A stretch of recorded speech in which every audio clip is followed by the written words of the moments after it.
लद्दाख सिर्फ हमारे लिए एक टेरिटरी नहीं बल्कि एक कल्चरल डाइवर्सिटी और नेशनल सिक्योरिटी के एक फ्रंटियर है वो।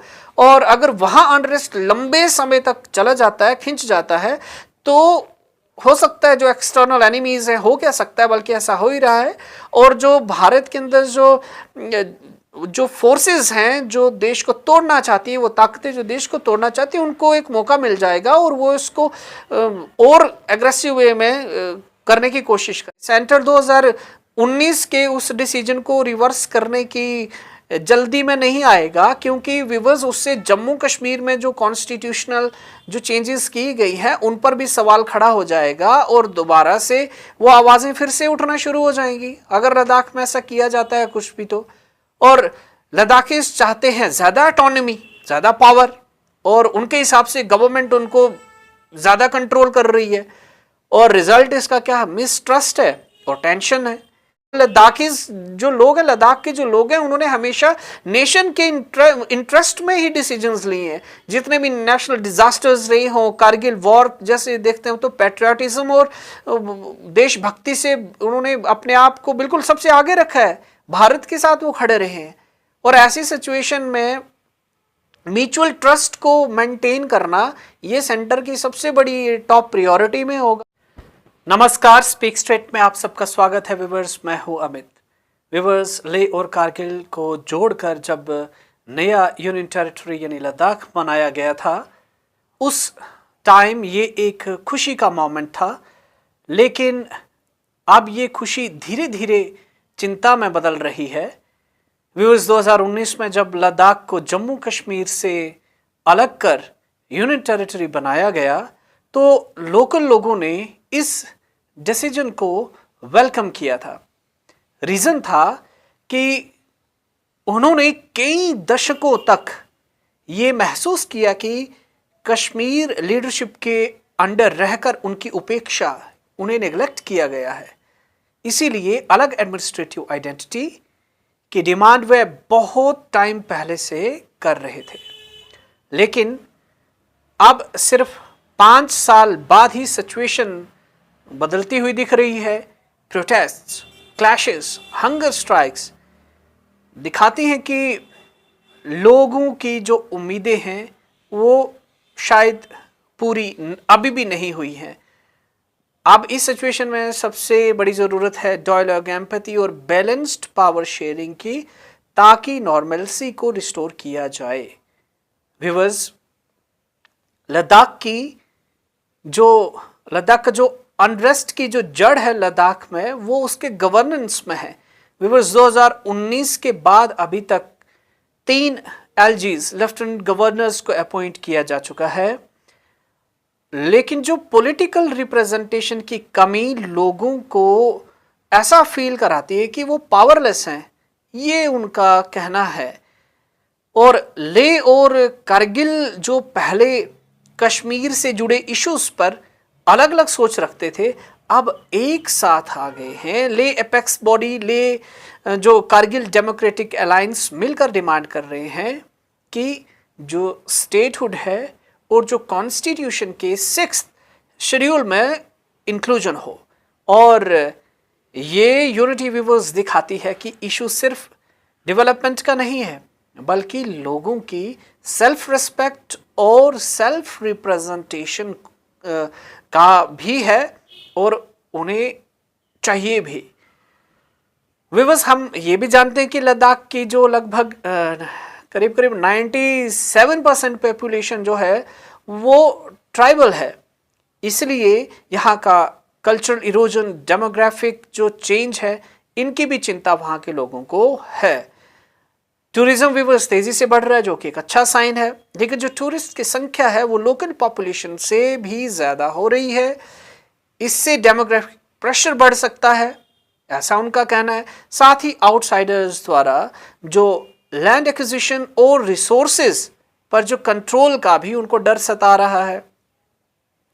क्लाइमेट चेंज व्यूअर्स पहले से ही लद्दाख जैसे एक सेंसिटिव इकोलॉजी वाले रीजन को चैलेंज कर रहा है, और अब जब सोलर प्रोजेक्ट्स, माइनिंग और बड़ी जो इंफ्रास्ट्रक्चर के जो प्रोजेक्ट्स हैं, बड़े इंफ्रास्ट्रक्चर के प्रोजेक्ट्स हैं, उनकी शुरुआत हो रही है। तो अगर लोकल जो लोग हैं वहाँ के, अगर उनको इस प्लानिंग से दूर रखा गया तो भविष्य में ये और ज़्यादा एक खतरनाक रूप ले सकता है, ये भी उनके कंसर्न है। और व्यूअर्स, केंद्र सरकार के सामने अगर अब हम देखें तो कुछ कंपल्शंस भी हैं। लद्दाख की जो स्ट्रैटेजिक लोकेशन है, जहाँ चाइना पाकिस्तान के साथ इसके बॉर्डर्स जो हैं वो लगते हैं, वो इसे एक हाईली सेंसिटिव जो एरिया है, वो रीजन जो है वो बना लेती हैं।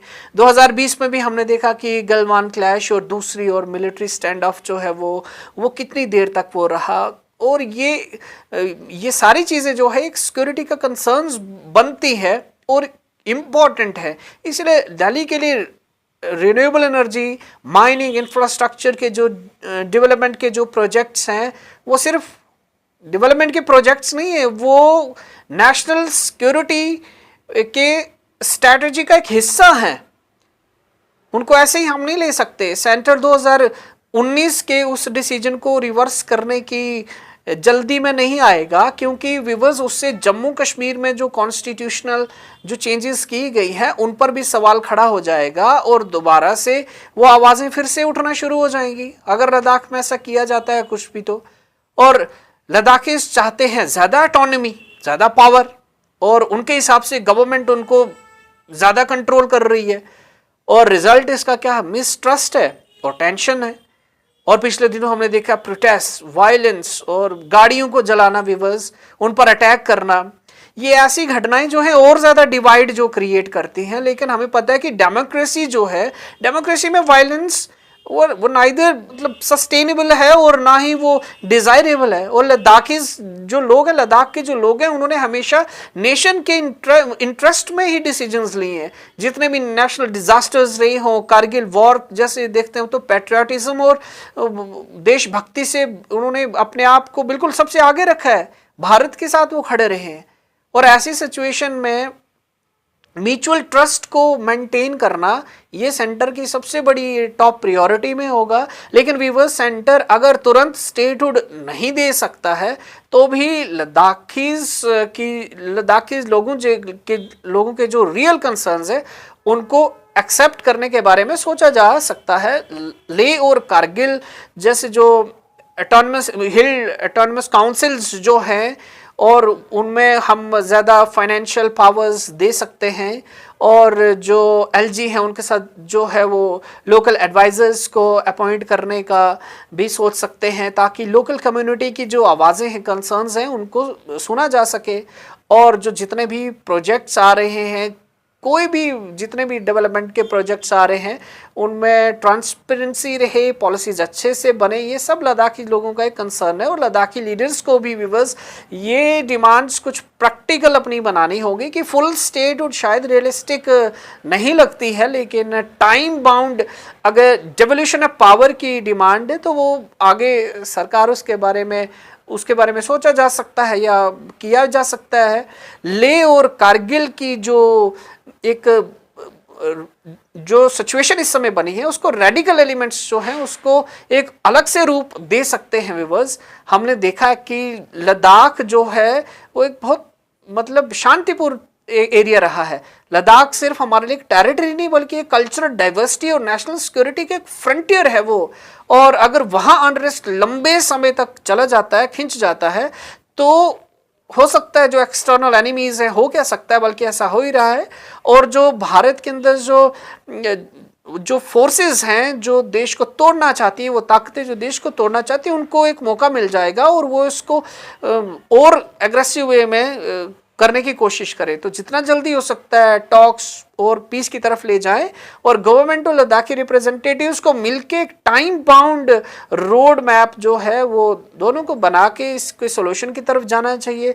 यही लद्दाख के लिए और पूरे भारत के लिए सही सोल्यूशन होगा।